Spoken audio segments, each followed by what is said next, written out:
출애굽기 두 번째 시간입니다. 지난주에 이어서 우리가 두 번째 출애굽기를 다루는데요. 나의 출애굽기라는 제목을 계속 설교 제목으로 붙였습니다. 지난번처럼 이 출애굽기가 나의 출애굽기가 되기 위해서 우리가 1년 동안 또는 1년 반 동안 말씀이 끝나는 때까지 출애굽기를 나눌 텐데, 이게 남의 이야기가 아닌 내 이야기가 어떻게 될 것인가. 사실은 이게 성경을 읽는 우리의 방법이어야 되는 겁니다. 여기에 제일 중요한 것은 이 말씀을 그대로 바로 내게 적용할 수는 없다는 거죠. 왜냐하면 이 말씀 먼저 누구에게 주신 거냐면 이스라엘 백성들, 오랜 세월 동안 핍박과 환난을 받았던 이스라엘 백성들에게 주셨던 말씀이라는 거죠. 우리가 나의 아저씨나 또는 그 폭삭 속았수다라는 드라마, 또 한국의 과거의 시대를 돌아보면서 왜 감정이입이 되냐면, 잘 모르는 시대의 이야기들을 들으면서 그 사람들의 애환들을 보고 결국은 그게 내게 감정이입이 되는 거거든요. 처음부터 내가 그 사람이 될 수는 없어요. 근데 회차를 진행하고 드라마가 진행이 되고 또는 소설이나 이런 것들을 보면서 몰입하게 되는 거죠. 사실 이게 성경입니다. 성경은 한 번에 우리가 이 세계로 달려 들어갈 수가 없어요. 이미 너무 오랜 BC 약 1446년경 출애굽이 일어난 때가, 그럼 우리로부터 지금 몇 년이 흐른 거죠? 거의 4천여년의 시간, 흘러 시간입니다. 우리가 4천년의 사람들과 지금 대화를 하고 있는데, 이걸 하기 위해서는 간극이 있다는 거죠. 이 시대의 언어를 읽기가 굉장히 어려워요. 그러나 이 시대의 언어를 읽을 수 있다는 거죠. 어떻게? 이들을 이해하고 이들의 목적을 이해하고 출애굽기의 이 말씀의 의도를 이해하면 충분히 이해할 수 있다는 거죠. 그래서 성경 읽기는 그렇게 하는 거예요. 이들을 이해하고 이들의 목적을 이해하고 이들의 의도를 이해하는 거죠. 그리고 나서 우리에게 어떻게 이 의도와 목적이 적용될 것인가. 그래야 나의 출애굽기가 되는 겁니다. 만약 그렇지 않다면 우리는 고민하게 될 거예요. 만약 그렇지 않다면 우리는 이 간격을 뛰어넘지 못할 겁니다. 그러니까 예배가 어떻게 되죠? 목사님 따로, 성도 따로, 말하는 사람 따로, 듣는 사람 따로가 되는 거예요. 저는 오늘 이 시간 여러분들을 끌고 가는 거죠. 4천년 전에 그 시간 속으로 여러분과 함께 타임머신을 타고 여행을 하는 거예요. 그 여행 속에서 우리가 뭘 하게 되죠? 만질 수도 없고 거기에 어떻게 개입할 수는 없지만 보고 있는 거죠.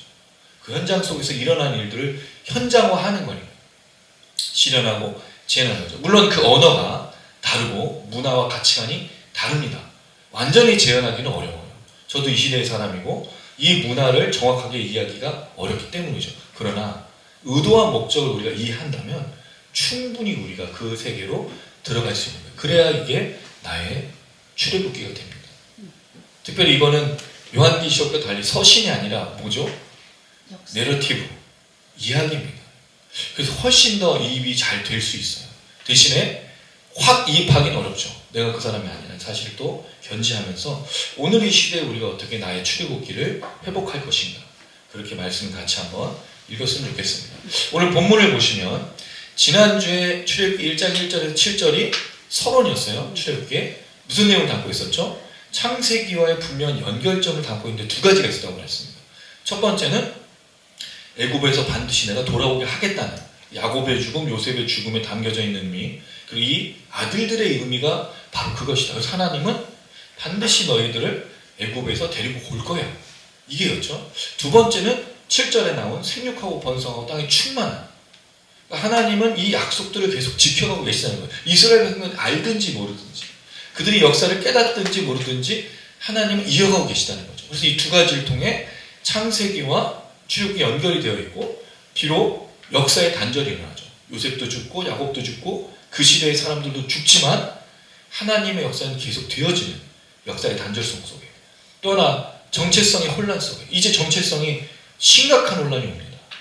왜냐하면 새로운 왕이 출현해서 이스라엘 백성들이 뭐로 바뀌게 되냐면 자유 및 그리고 하나님의 백성에서 노예로 바뀌어가는 사건이 오늘 사건이에요. 역사를 잃어버리면 뭐가 시작이 되냐? 정체성의 혼란이 오는 거예요. 여러분, 이게 누가 했던 거죠? 일본이 했던 거잖아요. 우리 역사를 흔들고 말살시켰죠. 심지어 뭐까지? 언어까지. 그럼 여러분, 정체성이 혼란한 거예요. 지금 우리가 목도하는 게 이 친일파들과 매국노 또는 이 나라를 팔아먹고자 하는 사람들의 세력들을 보면 역사가 없는 거예요. 역사가 완전히 왜곡됐다는 거예요. 그게 바로 이 오늘 출애굽기에서 나오는 모든 모습들이에요. 또 하나 오늘 본문을 보면요, 이 애굽왕 바로가 얼마나 심리전, 그다음 정치적으로 이 통치를 잘하는지 너무 잘 보여줘요. 손 안 대고 이스라엘 백성들을 노예 삼는 법을 가르쳐주고 있습니다. 근데 이게 지금 이 시대에도 일어나고 있는 이야기들이에요. 그래서 충격적이에요. 이 짧은 내용 안에 이 바로 왕의 정책이 얼마나 선동과 충동과 이 공포 정치를 통해서 포비아라고 말하는 공포를 조장해서 자신의 통치를 이어가는지, 그리고 어떻게 이스라엘을 노예로 전락시키는지를 너무 잘 보여주고 있어요. 근데 이게 4,000년 전 얘기가 아니야. 지금 시대도 반복되는, 너무 똑같이 소름 돋는 이야기인 거예요. 이 얘기를 들어보면. 그동안에 여러분 이 얘기를 그렇게 들어보신 적이 거의 없을 거예요.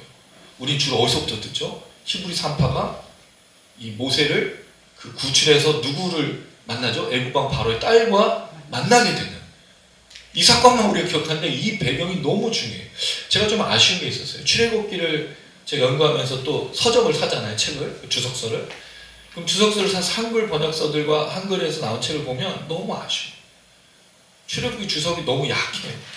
본문을 구절별로 다루는 내용이 거의 없어요. 신학적인 내용 외에는 너무 얇아. 이런 책들, 얇은 책이 나오는데 고민하지 않아요. 너무 안타깝더라고요. 그래서 오늘 이 본문을 우리가 출애굽기 계속 읽고 창세기도 우리가 그랬지만 요한계시록도 쭉 전체적인 구절이 어떤 내용인지를 하나씩 살펴볼 때 분명히 많은 것들을 깨닫게 되실 겁니다. 하나님의 말씀이 너무 놀랍다는 걸 알게 되실 거예요. 물론 저와 같지 않을 겁니다. 저는 이게 재밌고 즐겁고 행복하지만 여러분은 바쁘시니까. 자, 먼저 오늘 본문은 이렇게 시작하고 있어요. 8절 한번 읽어보겠습니다. 시작. 요셉을 알지 못하는 새 왕이 일어나 애굽을 다스리더니. 자, 첫 번째 시작이 뭐죠? 알지 못한다가 먼저 나와요. 히브리어는. 그리고 누구를 알지 못하냐? 요셉이에요. 그러면 이 연결점에 있어서 핵심은 뭐죠? 요셉과 새 왕인 거죠. 모세는 요셉과 새 왕의 관계를 설정하고 있어요. 이게 어떤 것들을 말해주고 있는지를 얘기해주고 있는 거죠. 왜 중요하냐? 먼저 알지 못한다가 나와요. 죄송합니다. 먼저 요셉을 알지 못하는 걸 지나가서 먼저 그 앞에 거를 보면 일어나 애굽을 다스리더니라는 말이 나와요. 일어났다는 말은 쿰이라는 동사인데 세워지다라는 뜻으로 볼 수 있습니다. 왕위로 등극했다는 거죠. 두 번째는 새로운 왕이에요. 새로운 왕, 신선한 왕인데, 자, 여기서 이제 질문입니다.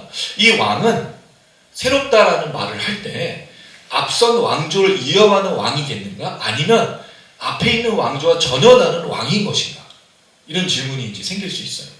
만약에 이 새 왕이 앞선 왕조와 다른 왕이라면 뭐가 일어나는 거죠? 반란이든 뭔가가 일어나서 이 사람 왕이 새롭게 이제 시작된 거고, 만약에 앞선 왕조를 이었다면 그 아들이 이어가는 것으로 볼 수 있는데, 과연 어떤 거냐? 두 가지 예가 가능한데, 첫 번째로 만약에 새로운 왕조였다면, 반정을 일으켜 새로운 왕조였다면, 첫 번째 그 내용이 우리가 이제 지난번에 한번 얘기 드렸는데, 이게 BC 1446년의 출애굽이냐, BC 1202년의 출애굽이냐, 빠른 시기, 늦은 시기에 따라 왕조가 달라지거든요. 빠른 시기의 왕조로 본다면, 원래 그 이집트에 있었던 왕조가 힉소스 민족이라는 게 있어요. 이건 좀 역사적인 얘기인데 좀 들어주세요, 여러분. 100년 넘게 이집트를 통치했다고 합니다. 셈족이었어요. 셈은 아브라함의 후손이잖아요. 그런데 이 셈족의 후손들인데, 이 셈족의 후손들을 대치해서 힉소스 민족을 몰아낸 사람이 왕조로 나온 게 아모스 1세라는 사람이에요. 이 이집트 18왕조가 시작이 되는 거죠. 그러면 앞선 힉소스 민족을 제거하고 왕이 된 사람, 그런 새로운 왕조고, 만약에 늦은 시기로 본다면 람세스 2세로 보는 겁니다.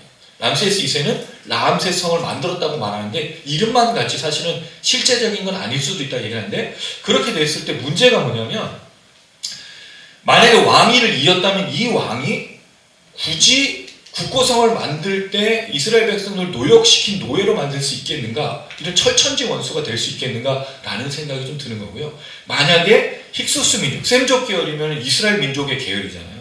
이걸 싫어했다면 이스라엘 민족이 자기의 고생 땅에 거하고 있는 걸 보고 분노와 증오를 가졌을 가능성이 있기 때문에 이 왕조, 새로운 이집트 계열의 왕조가 생긴 것으로 보는 게 좋지 않겠는가, 이런 좀 생각이 드는 겁니다. 요걸 이제 배경으로 오늘 본문을 보는 거죠. 그랬을 때 요셉을 알지 못한다는 말이 무슨 뜻이겠냐는 거죠. 여기 알다라는 말은 야다라는 뜻입니다. 이건 경험을 알다는 건데 여기에 동침하다는 뜻이 있어요. 제가 몇 번 말씀드렸는데 남자 여자가 알다고 말할 땐 경험을 하는 거죠. 하나님을 알 때도 마찬가지입니다. 경험을 하는 거예요. 그럼 여러분 요셉을 알지 못했다는 말이 무슨 뜻이죠? 요셉을 경험하지 못했다는 뜻이에요. 왜? 요셉은 죽고 그 세대의 사람도 죽고 그럼 시간이 굉장히 많이 흐르는 것으로 볼 수 있다는 거죠. 그리고 이 왕은 요셉을 생각도 안 했고 들어보지도 못했고 경험해보지도 못했다는 거예요. 이게 왜 중요하냐면 창세기 50장에 요셉이 자신을 장례를 하는 내용이 나옵니다. 거기에 향품을 몸에 넣어요. 향품을 몸에 넣는 습관이 이스라엘 백성의 습관이 아니죠. 이거 누구의 장례 풍습이죠? 이집트. 그래서 창세기 50장의 앞에 부분을 보면 야곱을 장례할 때 향품을 넣는 기간이 40일 걸려요. 그러니까 애굽의 예식대로 그 야곱을 그 장례를 치러주는데 향품으로 미라를 만든 거죠. 그게 40일 걸리고 그 야곱을 위해서 애굽의 총리 아버지니까 70일을 애굽 사람이 애국해줘요. 그럼 야곱의 통치력, 야곱의 지도력, 야곱의 선호도 지금 말하면 대통령 뭐 국정운영 지지율처럼 엄청 높았을 거 아니에요. 왜냐하면 가뭄을 이기게 했고 애굽을 흥왕하게 했던 사람이니까 그 아버지가 죽음에 대해서 70일을 애국해 주는 거예요. 요셉의 죽음에 대해서도 그와 같이 애국해 주었을 것이라는 생각이 드는 거죠. 근데 그런 애굽의 요셉이 죽었는데 이제 새 왕이 일어났다는 말은 이런 요셉에 대해서 어떤 것들을 취할 것이냐는 거죠. 이 애굽에 대해서 선호할 것이냐, 그 역사를 따라갈 것이냐, 아니면 그걸 거부할 것이냐. 그런데 이 왕은 철저하게 요셉을 거부하죠. 그럼 이 알지 못한다는 말이 무슨 뜻일까요? 모른다는 뜻이 아닌 거예요. 알지만 거절하고 거부하는 거죠. 알지 않기로 작정하는 거죠. 그 말 뭐가 있는 거예요? 완악함과 강팍함인 거예요. 그래서 여러분 우리가 이 애굽왕 바로에 대해서 많이 얘기를 듣죠. 그 애굽왕 바로의 마음이 뭐죠? 주로 강팍함, 완악함이에요. 그럼 여러분 강팍함과 완악함은 뭐로 이해할 수 있을까요? 저랑 좀 친한 페이스북 친구분이신 김윤규 목사님, 토론토에 계신 목사님인데 그분이 이제 마가복음을 지금 칼럼을 올리세요. 거기에 완악함을 뭐로 설명했냐면 이해하지 않기로 작정하는 거라고 말해요. 깨닫지 않기로. 마음이 부드럽고 또 온유한 걸 말하는 게 아니라 나 이거 알지 않을 거야. 관계 맺지 않는다는 똑같은 거죠. 그럼 요셉을 알지를 거부하는 거죠. 그럼 여기서 나오는 이 이후의 행보가 뭐겠습니까? 이 왕은 철저하게 뭘 지우기를 시작할까요? 요셉 지우기. 그리고 뭘 지우기 시작할까요? 이스라엘 민족에 대한 자유와 모든 것들을 없애기. 그래서 이후에 등장한 내용이 뭐죠? 이스라엘 백성 노예화 시키는 거예요. 아주 교묘합니다. 결국 이 왕이 행동하고 있고 이 왕이 하고 있는 모든 행동들은 요셉으로부터 시작해서 거절하는. 근데 실제로 요셉을 거절하는 이유가 뭐죠? 이들이 고센 땅에 살았잖아요. 라암셋이라는 성을 짓고 하나님의 축복으로 그 토양에서 좋은 토양에서 살았거든요. 생각해 보세요. 이집트의 애굽의 이 왕이 일어나서 딱 봤는데 이스라엘 사람들이 숫자가 많아지고 있고 좋은 땅에서 비옥하게 자유민으로 살고 있어. 이걸 그들 요셉의 시대의 사람들은 요셉을 아니까 그럴 수 있다고 칩시다. 근데 만약에 내가 애굽 사람이고 이스라엘 사람들을 본다면 지금 어디에 있는 거예요? 강남에 살고 있다는 거죠. 자기들끼리 자유를 즐기고 있는데 어떤 민족이에요? 애굽 사람, 이집트 사람이 아니고 이스라엘, 다른 데서 와서 이주해서 살고 있는 사람들이에요. 뭐가 시작될까요? 반감이 시작되는 거죠. 이 왕은 철저하게 이스라엘을 거역하고 거부하고 심지어 노예와 아니 죽이고자 하는 마음까지 갖고 있는. 그러니까 여러분 이 뒤에 이 왕이 하는 내용이 뭐죠? 남자아이들을 다 죽여버리라고 하잖아요. 학살을 시도하죠. 왜 그럴까요? 증오와 미움, 가증이 여기에 이 마음들이 가득. 그래서 이 사람이 이후에 하는 행동들을 보면 이해가 되는 거예요. 자, 그렇게 요셉을 알지 못하는 새 왕이 일어나서 애국을 통치할 때 앞선 내용과는 완전히 단절된 역사를 이제 시작하면서 이 왕이 자신의 통치를 시작하는 겁니다. 그의 통치의 얘기가 무엇으로부터 연결되는지를 보면요, 아주 놀랍습니다. 자, 9절 한번 읽어보겠습니다. 시작. 그가 그 백성에 이르되 이 백성 이스라엘 자손이 우리보다 많고 강하다. 자, 그 백성이라고 말했어요. 성경에 보면 원어로 보면 그의 백성입니다. 그는 누굴까요? 이 새 왕의 라는 뜻이죠. 새 왕의 백성. 근데 이 이스라엘 백성들을 어떻게 불러요? 이 백성이라고 불러요. 누가 누구를 나누고 있는 거죠? 애굽 백성과 이스라엘 백성을 나누고 있다. 여러분, 이게 정치적인 거예요. 사람들을 뭐 하죠? 나누는 거예요. 구별하죠. 구분하죠. 분리시키죠. 이게 뭘 유도하는지 여러분 잘 아시잖아요. 당을 짓고 갈등하게 하고 경쟁하게 하고 미워하게 하고 서로. 이게 얼마나 교묘한 말이 뭐예요. 친구인 척하지만 당을 짓고 다른 사람을 빼버리는 이 문화. 정치적인 거예요. 철저하게 시작하는 거, 시도하는 거죠. 요셉을 알지 못하는 이 왕이 일어나서 뭘 시도하는 거예요? 이스라엘 백성들과 애굽 사람을 구분하기 시작해. 자꾸 분리를 시키는 거. 왜? 뭘 불러일으키려고? 이 애굽 사람들도 나와 똑같은 마음을 갖게 하려고 계속해서 이 마음을 심어주고 있는 겁니다. 아주 놀라운 방법을 써요. 물론 이 백성이라는 말은 없고 이스라엘 자손의 백성들이라는 뜻이에요. 그러면 구분을 했어. 애굽 백성, 이스라엘. 이스라엘은 이스라엘인 거야. 그렇죠, 여러분? 한국인과 일본인, 중국인과 미국인, 이런 식으로 너는 미국 사람, 너는 한국 사람, 너는 일본 사람, 너는 아프리카 사람, 이런 식으로 나눈다고요. 너는 어떤 사람, 어느 지역 출신, 너는 어느 학교, 나눈다고요. 왜 나누죠? 편을 가르기 위해서 하는 거예요. 여러분, 우리가 신약 성경에서 사도 바울이 늘 얘기하고 성경에서 말하고 있는 자유자나 종이나 노예나 주인이나 상관없이 하나님 앞에서 뭐라고 부르죠? 형제, 브라더, 아델포스, 형제라고 부른다고요. 근데 계속해서 이 말에 나오는 내용은 뭐죠? 뭔가의 특징을 가지고, 뭔가의 출신을 가지고, 뭔가의 학력을 가지고 나누고 구분하고 구별한다고요. 이거 교회에서 사라져야 되는 거예요. 공동체에서 사라지는 거예요. 만약에 누군가 여러분 편을 가르고 뭐 어떤 출신과 어떤 특성들을 자꾸 나누고 있다면 그런 사람은 가까이 하시면 안 되는 거예요. 그런 사람은 교회에 합당한 사람이 아닌 겁니다. 성경이 그렇게 말하지 않았기 때문이에요. 그래서 사도 바울이 그 중에 제일은 뭐라고 불렀어요? 사랑이라고 부른 이유가 거기 있습니다. 사랑만. 이 사람은 뭐하죠? 요셉을 알지 못하고 그 반감을 실어서 먼저 제일 처음에 한 작전이 뭐예요? 분리시키는 거예요. 자꾸 분리를 시키는 겁니다. 자, 그리고 나서 뭘 얘기해 주죠?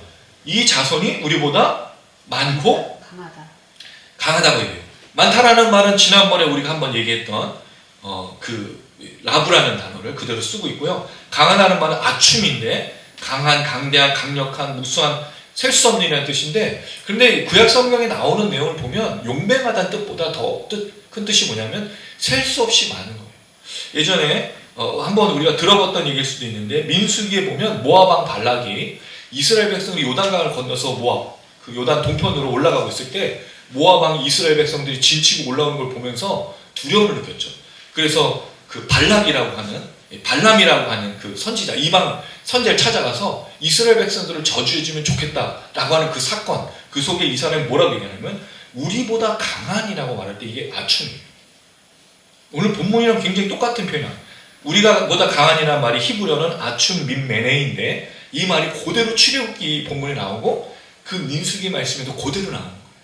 우리보다 강하니. 우리보다 강하다는 말이 무슨 뜻이죠? 많다는 뜻입니다. 용맹하다는 뜻이 아니에요. 왜 이스라엘 백성들은 지금은요 아무 조직과 군사력도 없어. 그래서 이스라엘 백성들이 광야로 나갈 때 뭐가 없었어요? 무기가 없잖아요. 무기가. 그냥 나무 막대기 지팡이를 두고 나가 싸운 거예요. 심지어 군대가 조직된 건 왕정 시대나 돼서야, 물론 사사기 시대도 전쟁을 하지만 그때나 돼서야 되지, 전혀 아무것도 없이 농사의 기구만 가지고 가고 있는 이스라엘 백성들이에요. 조직도 거의 없었어요. 조직도 언제 생기냐? 출애굽기 18장 가서야 이 모세가 이스라엘 백성들을 재판했거든요. 이 사람은 선지자고 왕의 역할도 감당하고 하나님의 인도자였으니까 이스라엘 백성을 재판하는데 장인 이드로가 아니 너 혼자서 어떻게 이 수많은 사람들을 다 그렇게 재판할 수 있겠니? 그래서 뭘 세우죠? 50부장, 100부장은 그때 세워. 조직이 없었던 거예요. 이스라엘 백성들. 아무 생각 없이, 왜냐면 족장시 70명의 아버지와 아들 세대로 구성된 손자, 이 자손들이 400년 동안 살아온 거잖아요. 족장의 시대로 그냥 그렇게 내려온 거예요. 아무 규모가 없었다. 그런데 이 사람들이 말하는 거예요. 강하다는 뜻이 아닌 거예요. 많은 거예요. 많으니까 문제가 된다는 거죠. 7절의 말을 그대로 이 사람이 아주 거죠. 물론 이 사람 7절의 말은 모르죠. 그러나 그가 볼 때 이스라엘 백성들 많아. 계속 불어나고 있어. 너무 많아. 자, 근데 이거를 어떻게 공포심으로 유발하냐면 10절이에요. 10절 한번 읽어보겠습니다. 시작. 자, 우리가 그들에 대하여 지혜롭게 하자. 그럴건대 그들이 더 많게 되면 전쟁이 일어날 때 우리 대적과 합하여 우리와 싸우고 이 땅에서 나갈까 하노라. 자, 이 사람의 말은요 굉장히 교묘한 걸 알 수 있어요. 여러분 여기서 보면서 뭔가 이상한 점도 찾아내고 이 사람이 얼마나 치밀한 사람인지를 발견하실 수 있어요. 이 말 하나하나가 아주 놀라운 말들로 담겨져 있습니다. 자, 먼저 자라는 말이 나와요. 야하브라는 동사인데 명령형으로 자주 쓰는데 주로 권유할 때 뭐 오라, 해보자 이런 그 let us 하는 그런 표현을 쓰고 있는 거예요. 자라는 말은 너희와 내가 이제 함께 뭔가를 해보자라는 거죠. 그럼 지금 처음에 이 사람이 했던 방법이 첫 번째가 뭐였었죠? 분리시키는 거였죠. 이스라엘 백성을 철저하게 따로 두고 왕이잖아요. 그동안의 왕은 어떻게 했어요? 이스라엘 백성들도 통치해서 자유민으로 함께 살았는데 이 왕은 이제 애국 백성으로만 함께 하자라는 거죠. 그리고 이스라엘 백성들을 분리시킨 다음에서 말하고 있는 거예요. 자, 그들이라고 또 불러요. 구분한 거잖아요. 그러나서 지혜롭게 하자. 지혜롭게 하다는 말은 하캄입니다. 지혜롭다, 현명하다, 가르치다라는 뜻인데 히트 파일형이에요. 좀 어렵지만 제기적입니다. 제기적인 말은 모든 행동이 나에게 돌아오는 것, 상호적인 거예요. 그러니까 이거죠. 아까 말했던 자, 우리가 함께 하자라는 뜻인 거예요. 우리가 함께 이 백성들에 대해서 지혜롭게 행동할 필요가 있어. 여러분 이게 어떻게 들리세요? 지혜롭게 하다는 말이 좋은 말 아니에요? 얼마나 좋아요. 우리가 야, 이 지혜롭게 살아야지 우리가 삶을 살 때 대충 살아도 되겠어 하는데 그 내용을 뒤에 보면 철저하게 지혜롭지 않죠. 굉장히 악합니다. 여러분 지혜는요, 지혜가 가지고 있는 결과는 결코 악으로 드러나지 않아요. 이건 조금 이따 제가 한번 설명을 드릴 건데 잘 들어보시면 지혜는 결코 악을 행하지 않습니다. 그럼 결국 이 지혜롭다는 말은 이제 우리가 더 이상 이스라엘 백성들 그냥 내버려둬서는 안 된다고 말하는 거죠. 저들의 저 모습을 우리가 참을 수가 없다고 이야기하는 거죠. 자, 그래서 뭐가 되느냐? 숫자가 많고 강함을 여기서 씁니다. 두렵건대. 두 번째, 감정의 호소예요. 여러분 이게 놀랍지 않습니까? 감정의 호소해. 내가 두렵건대. 왕이 지금 두렵다고. 왕이 두려우면 백성들은 어떻게 생각해요?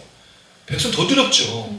근데 사실 이 단어가 두렵건대도 되지만 모모하지 않도록이라는 말도 돼요. 근데 두렵다는 말로 받아들이는 게 훨씬 더 좋을 것 같습니다. 왜 두렵죠? 사람이 많으니까 두려워.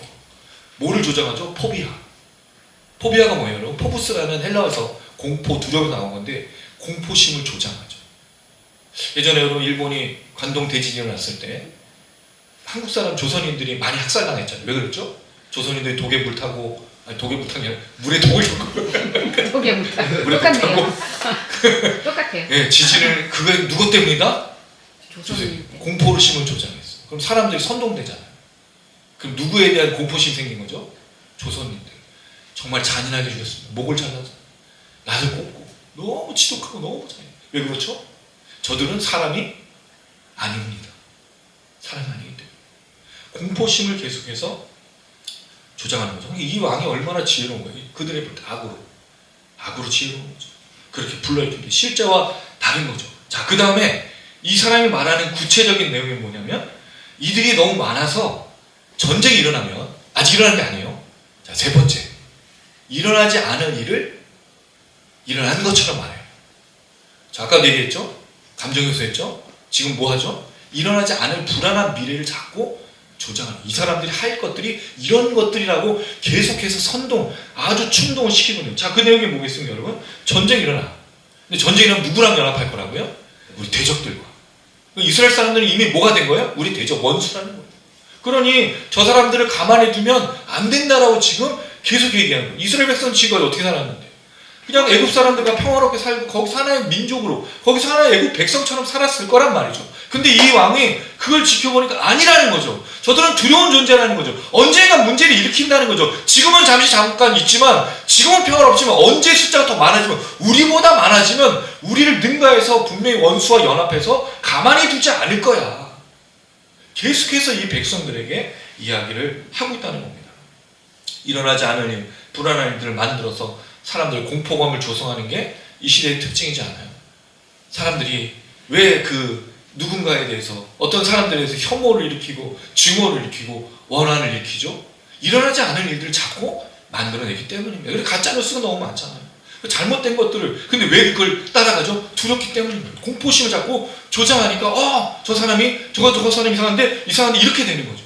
마치 그 북한에서 하는 게 뭐죠? 5호 담당제 5명이 한 사람을 감시하는 그런 거 있잖아요. 그런 것처럼 서로를 감시하게 만드는 것처럼 이야기를 하고 있는 거죠. 자, 그랬을 때 우리 대적과 아파요. 우리와 싸우고 이 땅에서 나갈까 하느라. 자, 근데 여기서 이상한 점이 있어요. 이 말을 읽어보면 숫자가 많아져서 그 원수들하고 연합한다고 했잖아요. 그러면 떠나야 돼요? 떠나지 말아야 돼요? 떠나는 게 더 좋은 거죠. 그런데 마지막 말은 뭐예요? 이 땅에서 나갈까 하는 거예요. 무슨 얘기예요? 이 땅에서 나가면 돼요? 안 돼요? 안 돼요. 이상하잖아요. 이게 본심인 거죠. 이 왕은요, 공포감을 조장하고 감정이 호소하는데 실제로는 이 사람이 떠나면 안 되는 거예요. 왜? 숫자가 많으니까. 뭐를 생각하는 거죠? 노예로 생각하는 거죠. 얼마나 치밀한지 모르겠어요. 사람들이 공포를 일으키고 분위기를 막 전쟁할 것처럼 이렇게 나올 것처럼 하지만 실제로는 이스라엘 백성들을 뭐로 써먹기 위해서? 노예로 써먹기 위해서 이 말을 하고 있는 거예요. 이게 본심인 거예요. 떠나면은 안 된다는 거죠. 그럼 여러분 생각해 보세요. 이 이스라엘 백성들이 나올 때가 60만이었어요. 그럼 400년 동안 흐르는 동안 그럼 이 애국 사람들이 이 사람들의 이 노동력을 만약에 왕처럼 생각했다면 뭐로 보였겠습니까? 저걸 농사에다 쓰고 저 국고성을 짓는 내가 일하는 것 대신 저들이 일하게 하자. 그리고 우리가 이들을 억압하고 우리가 군사력으로 눌러버리면 못 늘어날 거 아니냐. 우리가 이걸 통제하면 되지 않을 거야. 이런 생각을 하게 만드는 거죠. 얼마나 철저하고 얼마나 비열하고 얼마나 악하고 얼마나 더럽습니까? 근데 이걸 뭐라고 불렀어요? 지혜롭게 하자. 여러분 이거 지혜가 아닙니다. 성경에서 말하는 잠언서에 말하고 있는 지혜 22장에서 말하고 있는 지혜는요 여호와 하나님을 경외하는 것이 지혜의 근본이라고 말합니다. 그럼 여호와 하나님을 경외하는 지혜의 근본은 뭐를 주냐면 생명을 줘. 그럼 결국 지혜로운 거는 뭐가 연결되어 있어요? 생명. 생명이라는 말은 우리가 그냥 숨 쉬는 거로 말하지만 살아있다는 뜻이거든요. 내가 살아있게 하는 거. 내가 숨을 쉬는 거. 그것이 여호와를 경외함을 누리는 지혜로운 삶이라고 분명히 했어요. 두 번째는 족하는 겁니다. 족하다가 뭐죠? 만족이 있어요. 지혜는 뭐를 준다고요? 만족을 줘요. 근데 지혜가 없는 사람은 만족하지 못해요. 그럼 여러분 우리가 질문할 수 있잖아요. 내가 지혜로운지 지혜롭지 않은지. 이 부분에 있어서 여러분 지혜로우신 것 같아요? 지혜롭지 않으신 것 같아요? 내가 만족하다면 내게 충분하다면. 그래서 사도 바울은 뭐라 했죠? 내 은혜가 내게 족하니 내가 빈내도 처해보고 부에도 처해보고 자족하노라. 그게 지혜로운 삶. 근데 그 지혜로운 삶이 어디부터 온다고요? 여호와를 경외하고. 마지막은 이 자족하고 이 기뻐하는 삶으로 해서 하나님 앞에서 재앙을 당하지. 이 재앙이라는 말이 라라는 뜻인데 악입니다. 해로움을 당하지. 어디서 나온 얘기예요? 시편 23편. 내가 사망의 음침한 골짜기로 다닐지라도 주의 지팡이의 막대가 나를 안위하시나이다. 그럼 이 하나님의 왜 여호와를 경외하니까 하나님 나를 악에서 건져주시고 해로움을 주지 않으시고 족한 삶, 그 다음에 생명 있는 삶, 살아있는 삶, 그리고 마지막 여호와가 나를 보호하시는 그게 지혜로움. 근데 여기에 이 왕에 하나도 없잖아요. 생명을 빼앗죠. 족하긴 뭘 족해. 그럼 족하지 못하는 것의 근본이 뭘까요? 이 왕이 왜 이 이스라엘 백성들을 이렇게 하기 시작했을까요? 여기에 제일 큰 출발이 비교입니다. 저들의 삶은 저들의 삶이고 우리의 삶 우리 삶이라고 생각하면 문제가 없죠. 근데 저들의 삶이 못마땅한 거잖아요. 지금 왜 저런 좋은 땅에 살고 있고 왜 저렇게 많아지고 있고 왜 들은 저렇게 여유가 있고 왜 우리 애국 사람의 혈통도 아닌데도 불구하고 다른 민족이 저렇게 자유롭게 살고 있느냐는 건 비교로부터 시작한 거 아니에요. 그러니까 비교는 족함을 절대로 주지 못합니다. 비교는 생명을 낳지도 않고요. 비교는 우리를 악으로부터 지켜주지 않아요. 그러니까 지혜롭다는 것은 비교하지 않는 거죠. 이 비교로부터 시작된 이 삶의 최종적인 결론이 결국 뭐가 되겠냐는 거예요. 자, 이 하나하나를 살펴보면 그렇습니다. 많고 강하다 말했죠. 자, 지금 말하면서 함께 마음을 모으자고 말하죠. 감정에 호소하죠. 없던 일을 막 일어날 것처럼 막 공포를 조장하면서 사람들에게 선동하고 있는 그런 모습이라는 거죠. 실제적으로는 뭘 원했기 때문에 이 땅에서 나갈까를 두렵기 때문에. 자, 그래서 쓰는 방법이 있어요. 11절 한번 읽어봅니다. 어떤 방법을 그가 쓰고 있느냐. 11절 읽어볼게요. 시작. 감독들을 그들 위에 세우고 그들에게 무거운 짐을 지워 괴롭게 하여 그들에게 발을 위하여 구구성 기둥과 라암셋을 건축하게 하니. 여기 딱 나오잖아. 감독자를 왜 썼어요? 감독자라는 말이 그 친위대장, 환관장 이런 뜻이에요. 창세기에서 우리가 봤죠? 그 보디발을 말할 때 친위대장 그런 관료 감독을 왜 세웠어? 뭐 하기 위해서? 통제하기 위해서잖아. 제대로 통제해야 돼. 제대로 자유를 준다. 우리가 다 빼앗아. 어디서 많이 들어본 얘기 아니에요? 이게 독재 정권이나 이게 잘못된 악한 정부, 악한 사람들의 하는 얘기예요. 감독을 세워. 자, 근데 뭘 하죠? 무거운 짐을 지고.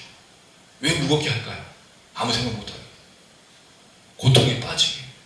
노역이 힘들고 매일매일 고된 생활을 하면 아무 생각 안 나잖아요. 그럼 뭐 하죠? 먹고 자고? 그리고 여러분 이스라엘 백성은 400년 동안 노예로 살았는데 맨날 뭐가 기억나요? 내가 광야에서 살았더니 내 추락이야 만나와 내가 이 음식을 싫어하노라 이 얘기를 하거든요. 물론 그렇죠. 40년 동안 만나를 여러분 먹어보세요. 내일도 콩나물, 일주일 내내 콩나물, 아니 고기도 일주일 내내 먹어보세요. 여러분 죽을 것 같잖아요. 아닌가? 일주일 내내 고기 먹어도 괜찮나요? 아유, 힘들죠. 그리고 우리나라 사람하고 다르잖아요. 이스라엘 사람. 우리는 광야에다가 나가지 않는 이유가 제가 몇 번 말씀드렸는데 우리 광야를 개척하고 콩나물 다양한 방법으로 조리해 먹고 만나도 아마 다양하게 먹었을 거예요. 하나님이 우리나라 민족을 안 부르신 이유는 거기에 있지 않나. 우리 광야를 안 떠나. 광야에서 가나안 땅을 만들었어. 하나님 여기 갈 필요가 없는 것 같아요. 이렇게 했겠죠. 근데 이 사람들은 40여 년이나 만나를 먹고 메추라기를 먹고 지었을 거잖아요. 그러니까 그때 먹었던 나물이 기억이 난다. 철저하게 노예 근성으로 살아가죠. 왜? 언어를 잃어버리고 역사를 잃어버리고 정체성을 잃어버리니 내가 노예를 살았다는 걸 기억하고 이 말도 안 되는 근데 여러분 이게 말도 안 되는 게 아닌 거예요. 이걸 제가 잘 기억하는 게 매트릭스 1편에 배신했던 사람이 나오죠. 그 사람은 그게 가상 공간의 매트릭스의 환경이지만 내가 이 씹는 고기의 맛과 이 와인 한 잔 마시는 것 때문에 배반하잖아요. 그건 겁니다. 철저하게 세뇌되고 철저하게 자유를 잃은 사람의 모습이죠. 무거운 짐을 짐을 이렇게 지우니 여러분 당연히 거기에서 먹고 마시는 거예요. 그러니까 동물적으로 바뀌는 거죠. 예전에 제가 청년사회를 할 때 한 친구가 한 달 동안 돈이 좀 필요해서 여기 LG 디스플레이 공장에서 되게 오래전 얘기예요. 한 20여 년 전, 20년까지는 아니고 한 10몇 년 전 얘기였는데 한 달간을 일을 했대요. 아침 9시부터 저녁 5시까지 노동을 하는데 단순한 삶이야. 오후 5시까지. 근데 그 정해진 시간대로만 하고 야간 작업에서도 야간 작업하는데 진짜 끝나고 나서 할 게 아무것도 없는 거예요. 할 힘도 없고 왜 계속 단순 노동을 하다가 그러니까 사람이 술을 먹고 돈도 못 모으고 이런 식으로 바뀌면 제가 깜짝 놀랐다는 거예요. 단순 노동이 쉬울 것 같지만 그렇지 않다는 거죠. 이렇게 만들어버려요. 이렇게 하자는 거죠. 왜? 이스라엘 백성들 뭘 뺏기 위해서? 정신을 뺏기 위해서. 영혼을 뺏기 위해서. 그들의 마음을 뺏기 위해서. 정체성을 뺏기 위해서. 이게 얼마나 무서운 건지 몰라요. 이게 얼마나 정치적으로 이게 얼마나 그 고도의 그 지혜로운 이 고도의 작전인지 모릅니다. 그래서 결국 하게 된 게 뭐냐면 바로를 위해서 성을 만들어. 이게 목적인 거예요. 노예를 만들어서 뭘 만들기 위해? 자기 성을. 국고성이라는 말은 사실은 두 가지 의미가 있습니다. 하나는 식량을 비축하는 게 있고 하나는 군대가 주둔하는 성이 있어요. 그리고 비돔은 곡물 저장 창고고 그 다음에 라암셋은 이 군대가 주둔했던 성으로 이렇게 보여지고 있는데 이걸 만들기 위해서 노동력이 필요한 거예요. 결국 이 얘기가 뭐죠? 수가 많으니 이렇게 갖다 붙여서 애국 사람들에게는 공포심을 조장하는데 원래 목적은 노동력을 착취하기 위해서 이 방법을 쓰고 있는 거죠. 너무 놀랍습니다. 근데 이 방법들이 지금도 일어나고 있는 거죠. 4,000년이 흘러도 인간은 변하지 않아요. 우리 재남 씨하고 가끔 얘기를 해요. 그럼 재남 씨가 그런 얘기를 해줍니다. 우리 이제 별 얘기를 다 하고 있으니까. 수메르 문화가 아마 이집트 문화보다 한 1,000년이나 2,000년 더 앞선 문화인데 수메르 문화의 비석에 뭐 그런 얘기가 있다. 엄마가 아들한테 공부를 안 해서 등짝을 갈기고 엄마 왜 나한테 이러세요 하고 대드는 그 아이들의 얘기가 수메르 문화 거의 한 4,000년, 5,000년 전에도 있었다는 거죠. 사람은 안 바뀌는 거예요. 시대가 흐르고 역사가 바뀌어도 사람은 바뀌지 않습니다. 사람은 악하거든요. 사람은 선하지 않아요. 사람 속에 뭐가 가득하죠? 탐심과 악이. 그래서 예수님이 뭐가 더럽다 그랬어요? 입으로 들어가는 게 더러운 게 아니라 속에서다. 이게 예레미야의 말씀이고 예수님 말씀입니다. 그대로 보여주지 않습니다. 그 사람이나 지금의 사람이 다 똑같은 모습들을 보여주고 있는 거예요. 자, 그럴 때 12절 읽어봅니다. 시작. 그러나 때를 받을수록 더 번성하여 퍼져나가니 애굽 사람이 이스라엘 자손을 말미암아 근심하여. 자, 앞의 내용은 조금 이따 얘기하고 애굽 사람이 이스라엘 자손을 말미암아 근심하다. 근심하다는 말은 근심한 게 아니에요. 번역을 잘못했어. 혐오하게 된 거예요. 왜죠? 노동을 시키고 엄한 일을 시키고 착취하고 노예로 만들었는데 계속 숫자가 줄지 않고 있어요. 그러니까 저 민족은 이상한 민족이고 저 민족은 저런 상황에서도 아이를 낳고 있네? 이렇게 된 거죠. 그러니까 모든 걸 뺏지 못했기 때문에 뭐가 시작된 거죠? 혐오와 증오. 이게 가증력이라는 뜻이거든요. 완전히 이스라엘 사람들을 발바닥에 떼 이 사람의 취급을 한 게 아니라 완전히 희한한 존재로 그렇게 철저하게 만들어. 그러니까 이스라엘 백성들이 400년 동안 고통한 거예요. 누구도 이 왕에 대해서 거절하지 않아요. 어떤 애굽 민족도 이 이스라엘 백성들을 변호하지 않게 된 이유가 여기 있는 거예요. 공포심에 들어갔고 두려움에 빠지게 됐고 결국 이 사람들은 사람이 아니었구나. 알고 봤더니 사람만 많이 낳고 애만 많이 낳는 그런 천박한 족속이구나라고 생각하게 돼서 결국엔 증오하게 돼요. 혐오하게 돼요. 어떻게 하는 거죠? 그냥 죽여버려도 그냥 없애버려도 그냥 뭐 노동을 시켜도 아무 문제가 없는 그런 존재, 아무 생각도 없는 아메바 같은 존재, 그런 존재로 이제 만들어버리기 시작하는 거죠. 자, 그러니 점점 괴롭힘을 당하고 억압을 받는데 사람 숫자가 늘어나니까 강도를 높입니다. 13절 엄하게 시킵니다. 고통을 가하기 시작해요. 시키다는 말은 노동하다는 뜻이거든요. 근데 이게 사역형이는 히필형이에요. 그러면 엄한 괴로운 것들을 계속 일을 주고 있다는 거죠. 이 사람들이 마음들이 점점 더 강팍해져요. 왜? 사람 취급하지 않으니까 점점 더 그런 마음을 갖는 거죠. 14절 읽습니다. 시작. 어려운 노동으로 그들의 생활을 괴롭게 하니 곧 이기와 똘똘기와 농사를 여러 가지 일이라 그 시키는 일이 모두 엄하였더라. 계속 노동을 시키죠. 어려워요. 힘든 거예요. 고역에 고역과 노역에 노역을 더하죠.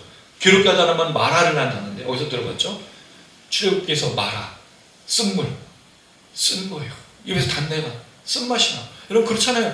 고통의 강도, 노동의 강도가 쓰면 입에서 그 쓴맛이 나잖아요. 그거 비릿한 냄새가 나고 그런 거예요. 흙이기, 벽돌 굽기, 진흙과 벽돌입니다. 뭐 한 거죠? 성 짓는 거죠. 그 다음에 노동까지 했어. 농사까지 졌죠. 그럼 이들은 농사도 짓고 성도 짓는 일. 이걸 각각 따라했는지 함께 했는지는 모르겠지만 노동의 강도도 굉장히 세졌지만 쉴 틈 없이 일을 시켰다는 거죠. 누가? 이 왕이. 그리고 애굽의 모든 사람들이 그 일을 하고 있는. 그러니까 결국 이 얘기는 요셉과 야곱의 그 약속이 죽고 또 언약이 죽고 역사가 죽고 현실적 이스라엘의 이 실패 또는 좌절, 고통의 배경을 설명하기 위해서 이 글을 쓰고 있다는 거죠. 그리고 이게 왜 시작됐는지를 말해주고 있는데 한 왕이 요셉을 거절하고 역사를 거절하고 하나님을 모르고 있고 요셉을 알기를 따지지 않았던 생각하지 않았던 그 왕으로 말미암아 이 이스라엘 백성들의 핍박이 시작되었다라고 이야기를 하고 있는 이 배경을 말해주고 있습니다. 그럼에도 불구하고 하나님의 역사가 없는 게 아니에요. 12절에 학대를 받을수록 더욱 번성하여 퍼져가니라. 여러분 이게 왜 중요하냐면 번성하여 퍼져나가니라는 이 말에 더욱이라는 표현이 있잖아요. 근데 사실 더욱보다는 그와 같이 그처럼이에요. 저는 이걸 그와 같이 또는 그처럼으로 번역해야 된다고 생각합니다. 이거 되게 중요한 건데 이걸 500원 받아야겠어요. 더욱이라는 말을 하면 그냥 고통이 가면 갈수록 더 하는 것처럼 뭐에 뭐 이런 뜻이잖아요. 근데 그게 아니고 그처럼 그와 같이요. 왜? 7절을 배경으로 합니다. 이스라엘이 생육하고 불어나 번성하고 매우 강하고 온 땅에 가득하게 된 게 누구 때문이죠? 하나님의 언약 때문이잖아요. 그러면 핍박 속에 억압 속에 하나님의 언약은 계속 이어지고 있으면 이 표현이 말하는 거죠. 그런 거죠. 그러나 학대를 받을수록 하나님께서 그처럼 더 번성하게 퍼져나가게 하시니로 읽어야 된다는 거죠. 제 말이. 하나님의 역사가 없는 게 아닙니다. 어디에? 핍박과 환난 속에서, 고통 속에도. 여러분 이걸 얘기하면 사실은 굉장히 힘들어요. 라이프 오브 파이, 파이 이야기 아시죠? 영화로도 나오고 책으로 나왔던 이 책을 얀 마테리안 사람이 쓴 소설인데 이 책을 저는 이제 이거를 연극으로 보게 됐습니다. 이 사람이 한 얘기가 있어요. 두려움은 삶의 유일한 진정한 적이다. 오직 두려움만이 삶을 패배시킬 수 있다. 이 두려움을 굉장히 거절해요. 두려움을 받아들이기를 싫어합니다. 그래서 그가 227일간의 표류 이야기인데, 인도에서 아버지가 동물원을 운영하다가 캐나다로 이제 이민을 가게 돼요. 온 가족이 동물과 함께 가다가 배가 침몰을 했어요. 그런데 이 침몰에서 그가 환상적으로 이 모든 내용, 표류한 내용들을 쓴 내용이 뭐냐면, 첫 번째가 저 보트에 다친 얼룩말과 하이에나, 오랑우탄, 리차드 파커라는 이름의 벵갈 호랑이가 탄 보트, 희망적인 이야기로 해서 자기가 그 리차드 파커 벵갈 호랑이와 함께 표류하다가 살아나게 되었다는 희망적인 이야기를 하는데, 이 이야기를 질문하던, 그 배가 왜 침몰했는지를 탐사를 물어봤던 일본인이 조사하면서 실제 사건은 뭐냐고 물어보면 계속 추궁해서 물어보니까 이런 얘기를 합니다. 실제 사건, 그 배에 올라탄 것은 얼룩말, 하이나, 오랑우탄, 리차드 파커라는 벵갈 호랑이가 아니고 부상당한 선원, 요리사, 어머니 자신의 이야기라고 말해요. 실제 사건. 근데 여기서 사륙이 일어나요. 서로가 서로를 물어뜯고 죽임, 심지어 자기 어머니가 죽임, 자기 혼자만 살아요. 이거를 뭐로 각색한 거예요? 다친 얼룩말, 하이에나, 그다음 리차드 파커 벵갈 호랑이, 오랑우탄. 희망으로 각색한 거죠. 그리고 그가 한 말이 있어요. 파이가. 신앙이 이런 겁니다. 신앙은 두려움을 희망으로 각색한 거예요. 근데 저는 그 말을 거부합니다. 신앙은요, 현실을 각색하는 게 아니에요. 신앙은 현실을 현실로 받아들이는 겁니다.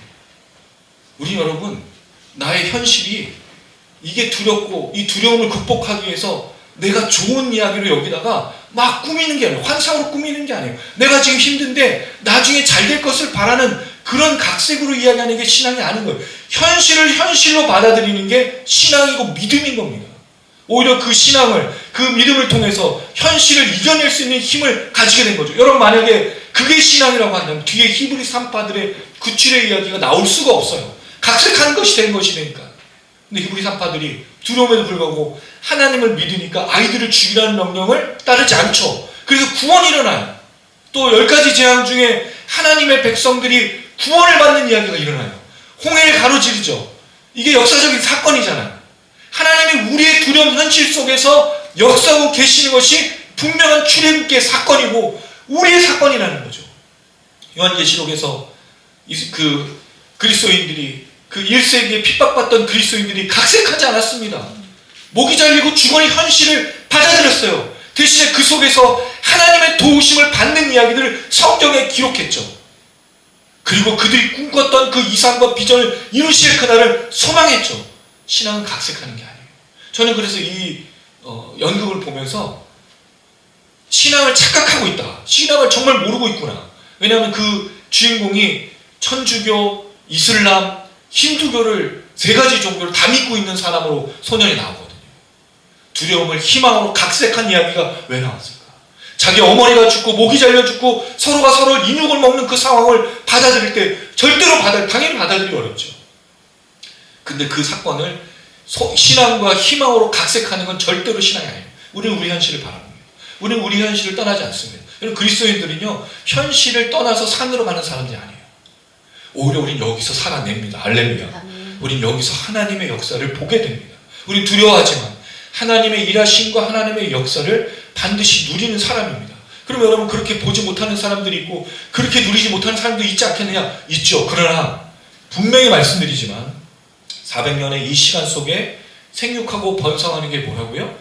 하나님의 창조의 역사였고 약속했다고 그랬죠. 성취했다고 그랬죠. 이걸 스데반이 어떻게 해석을 했냐면, 사도행전에 보면 스데반은 이 사건을 굉장히 중요한 사건으로 여기면서 이야기를 하고 있습니다. 사도행전 7장을 한번 찾아보겠습니다. 사도행전 7장 17절. 제가 지금 정확하게 구절을 잘 찾지 못했는데, 사도행전, 스데반이 이 사건, 출애굽의 사건을 이야기하고 있는 내용입니다. 출애굽기 17장 17절 읽어보겠습니다. 사도행전 7장 17절, 죄송합니다. 사도행전 7장 17절 시작.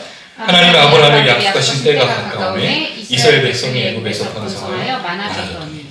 번성하여 많아진 게 무슨 때가 가까이 있다고요? 출애굽의 때, 약속의 때가 가까이 왔음을 스데반은 설교하는 거예요. 해석하는 거예요.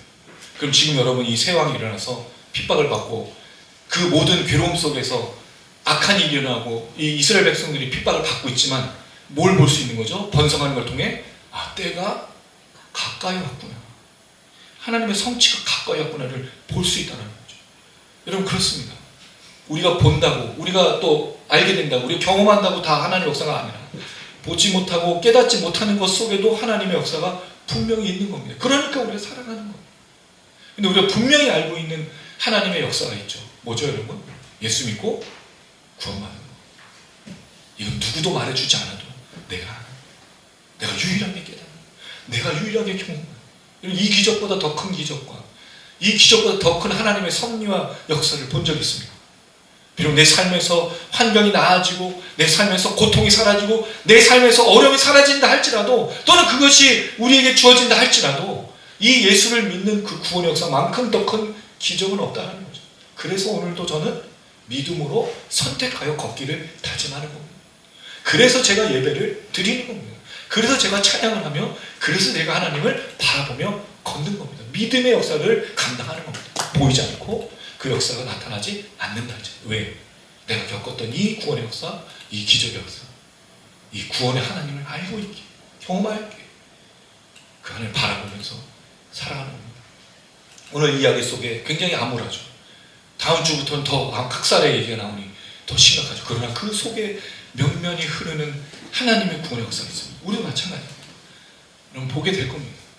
그리고 때로 깨닫지 못하고 보지 못한다 할지라도 한 가지 분명한 사실, 여러분들을 구원하신 그 하나님의 구원의 역사를 놓치지 마시고 날마다 믿음으로 걸어가는 우리 모든 성도님들 되시기를 주님의 이름으로 축원합니다. 아멘.